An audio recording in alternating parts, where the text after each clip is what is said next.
Right. Justice L Narasimha Reddy commission కు కేసీఆర్ 12 పేజీల సుదీర్ఘ లేఖ రాశారు. కమిషన్ బాధ్యతల నుంచి తప్పుకోవాలని కేసీఆర్ కోరారు.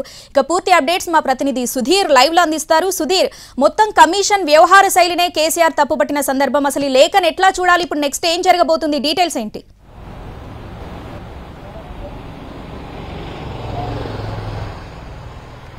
ఛత్తీస్గఢ్తో విద్యుత్ ఒప్పందానికి సంబంధించి గతంలో 2016 సమయంలో అప్పటి ప్రభుత్వం అంటే తెలంగాణ ప్రభుత్వం అదేవిధంగా విద్యుత్ సంస్థలు ఒప్పందం చేసుకున్నాయి. ఈ ఒప్పందానికి సంబంధించి ఇందులో అవకతవకలు జరిగాయని చెప్పేసి ఇటీవల కాలంలో రేవంత్ రెడ్డి సర్కార్ విచారణ కమిషన్ ఆదేశించడం జరిగింది. అందులో భాగంగానే విచారణ చేపట్టిన ఎల్ నరసింహారెడ్డి కమిషన్ గడిచిన కొద్ది రోజులుగా క్షేత్రస్థాయిలో విచారణ చేస్తూ వచ్చింది.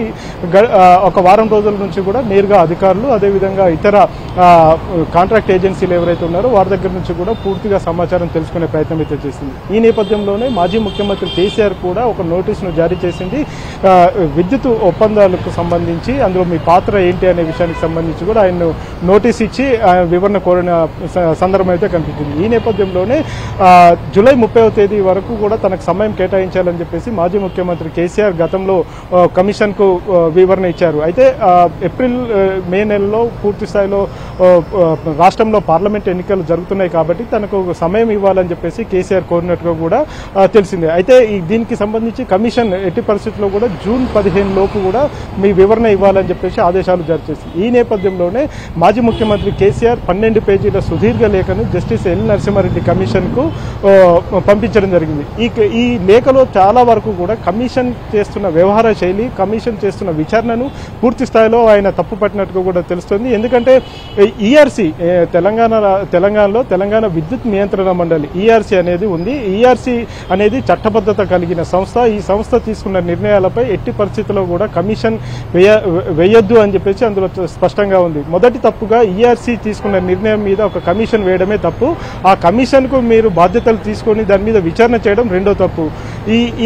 దీనికి సంబంధించి అసలు విచారణ కొనసాగే అర్హత కూడా లేదు అని చెప్పేసి కూడా మాజీ ముఖ్యమంత్రి కేసీఆర్ నేరుగా కమిషన్ ను విమర్శించడం జరిగింది. అంతేకాకుండా జూన్ 15 లోపే తాను మీకు వివరణ ఇచ్చే ప్రయత్నం చేశాను, కానీ అప్పటికే మీరు విలేకరుల సమావేశం పెట్టి తనపై ఆరోపణలు చేశారు.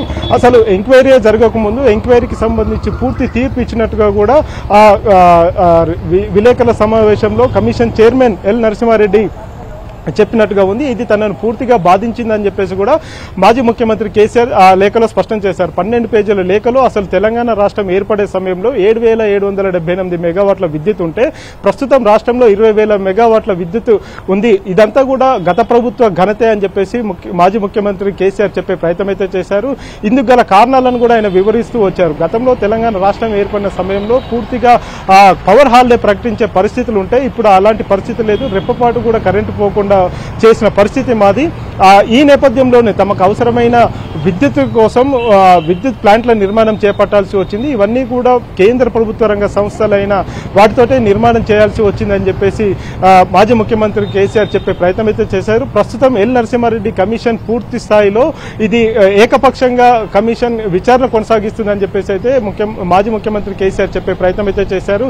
గతంలోనే ఈఆర్సీకి వివిధ సంఘాల నుంచి కావచ్చు, వివిధ రాజకీయ పక్షాల నుంచి ఫిర్యాదులు అందాయి. అందులో భాగంగానే అంటే గతంలో ఎమ్మెల్యేగా పనిచేసిన రేవంత్ రెడ్డి, టీడీపీ ఎమ్మెల్యేగా పనిచేసిన రేవంత్ రెడ్డి ఈఆర్సీని కలిసి ఆయన అభ్యంతరాలను వ్యక్తం చేశారు. ఆ అభ్యంతరాలను లేవలెత్తిన తర్వాత ఈఆర్సీ కూడా అభ్యంతరాలను పరిగణనకు తీసుకున్న తర్వాతనే విద్యుత్ కొనుగోలులకు సంబంధించి ముందుకు వెళ్ళింది. ఈ విషయానికి సంబంధించి గతంలోనే ఎందుకు రేవంత్ రెడ్డి సుప్రీంకోర్టును ఆశ్రయించలేదని చెప్పేసి ఒక ప్రశ్నను కూడా మాజీ ముఖ్యమంత్రి కేసీఆర్ లేవనెత్తిన పరిస్థితి కనిపిస్తుంది. ఇది పూర్తిగా ఏకపక్షంగా విచారణ అయితే కొనసాగుతుంది. ఇందులో హేతుబద్ధత లేదు అని చెప్పే ప్రయత్నం అయితే కేసీఆర్ చేశారు. ఇది ఏకపక్షంగా జరుగుతుంది కాబట్టి తక్షణమే ఈ కమిషన్ బాధ్యతల నుంచి వైదొలగాలి ఎల్ నరసింహారెడ్డి అని చెప్పేసి మాజీ ముఖ్యమంత్రి కేసీఆర్ చెప్పే ప్రయత్నం అయితే చేశారు. ఎట్టి పరిస్థితుల్లో కూడా తనకు దీని మీద విశ్వాసం లేదు. ఇప్పటికీ తను నేరుగా కమిషన్ ముందుకు హాజరై చెప్పినా కానీ గతంలోనే నా మీద చేసిన విమర్శలు అంటే కేసీఆర్ మీద చేసిన విమర్శలు ఏవైతే ఉన్నాయో అవన్నీ కూడా